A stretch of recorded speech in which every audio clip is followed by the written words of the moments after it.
Un plan de soutien au secteur automobile sera dévoilé. Vous recevez ce soir Bernard Julien, économiste et spécialiste du secteur. Bonsoir Bernard Julien. Bonsoir. Merci d'être à mes côtés sur Europe 1 ce soir. Alors, ces annonces, elles sont très attendues, évidemment, pour une filière qui accuse le coup après cette crise de 2 mois. Avant les solutions, quels sont les principaux enjeux face auxquels se trouve actuellement le secteur de l'automobile ? Il y a des enjeux qui ressemblent à des enjeux de survie pour son entreprise. L'industrie automobile est une industrie de volume. On a vécu plusieurs mois sans vente du tout, donc sans fabrication. Évidemment, dans un secteur qui n'est pas hyper profitable, ça veut dire que la plupart des acteurs, et on pense aux constructeurs, mais aussi aux équipementiers et aux sous-traitants, tout le monde est dans une situation financière hautement problématique, et par conséquent, il y a très logiquement de très fortes attentes par rapport à ce plan dont les professionnels espèrent pourtant pas tout. Oui, bien sûr. Alors, des enjeux, on l'a compris, d'emploi, de transformation, enjeux industriels. Également, on va parler de Renault dans un instant. Quels peuvent être à ce stade, et parce qu'on a bien vu le gros travail préparatoire fait par les ministres de l'économie, des finances, de l'écologie, de la transition écologique, etc., quelles peuvent être les solutions que le gouvernement devrait apporter selon vous ? Il va y avoir effectivement un soutien à la demande pour permettre, par exemple, au commerce automobile de survivre. Le commerce automobile, il a aujourd'hui quelque chose comme 100 000 voitures en stock. C'est un stock qui a vieilli, donc c'est des véhicules qu'on est en train de brader. Mais même en les bradant, on n'est pas sûr de les écouler. Et par conséquent, il y a une espèce de coup de pouce qui est attendu pour résorber ce problème-là, qui est un problème de survie pour les PME du commerce automobile avant toute chose. Et puis évidemment, c'est à condition d'avoir épuisé ce stock-là qu'on pourra éventuellement se remettre à commander aux usines et voir l'activité industrielle reprendre. Là, il y a quelques semaines, Volkswagen a réouvert ses usines et ils les ont arrêtées parce qu'il n'y avait pas de commandes suffisantes. Donc on a de vraies incertitudes qui ne seront pas intégralement levées par le plan de demain. Mais évidemment, s'il n'y avait pas de plan du tout, ce serait pire. C'est ça, c'est comme le secteur aéronautique. On sait très bien qu'il y aura un plan de soutien avant l'été.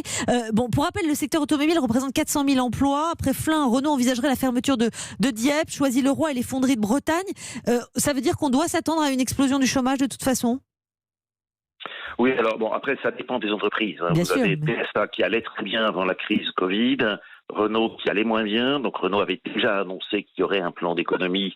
Et un plan d'économie dans l'automobile, ça veut dire suppression de sites, suppression d'effectifs en général. Donc en 2013, Renault a supprimé 7500 emplois sans fermer de sites. Cette fois-ci, on va avoir des fermetures de sites, et en particulier, même si Flins n'a pas fermé, il y a quand même de grands doutes qui planent aujourd'hui sur l'avenir de l'assemblage à Flins. Alors, il est possible qu'on ne ferme pas Flins et qu'on puisse dire on n'a pas fermé, mais ce sera avec des effectifs différents et avec une activité moindre. Évidemment. La question qui se pose, c'est évidemment la transformation du secteur aussi, d'une certaine manière. Parce que Bruno Le Maire a affirmé que le plan de soutien serait orienté vers les technologies vertes. Il réclame en échange une relocalisation de production en France. C'est vers ça que tend le secteur automobile, indéniablement ? Non, je pense que les données sont les suivantes. Vous avez un secteur qui a énormément souffert depuis 20 ans des délocalisations.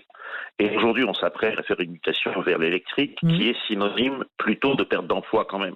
Donc si on a les deux lames qui se conjuguent, c'est-à-dire une poursuite des délocalisations et l'électrification, il ne restera pas grand-chose de l'emploi demain.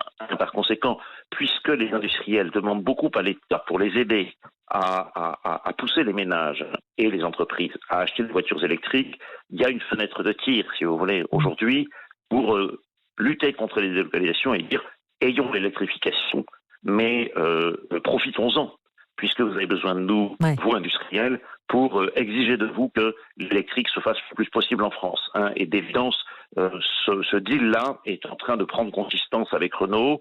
Chez PSA, qui va mieux, c'est plus compliqué, parce que si demain, comme ça va être annoncé, on soutient l'électrique, de facto, pour les Peugeot et les Citroën, je le mets à part DS, là, aider les ménages français à acheter des voitures électriques Peugeot, Ouais. ce sera générer les importations Bien sûr. supplémentaires. Mais justement, pour prolonger ce que vous dites, on voit aussi la méfiance. Alors pour l'instant, on est à peine sorti du confinement, évidemment, mais quand même la méfiance, la frilosité des citoyens à l'égard des transports en commun. Est-ce que ça peut être un espoir, ça, pour une relance du secteur automobile, ou c'est à la marge ?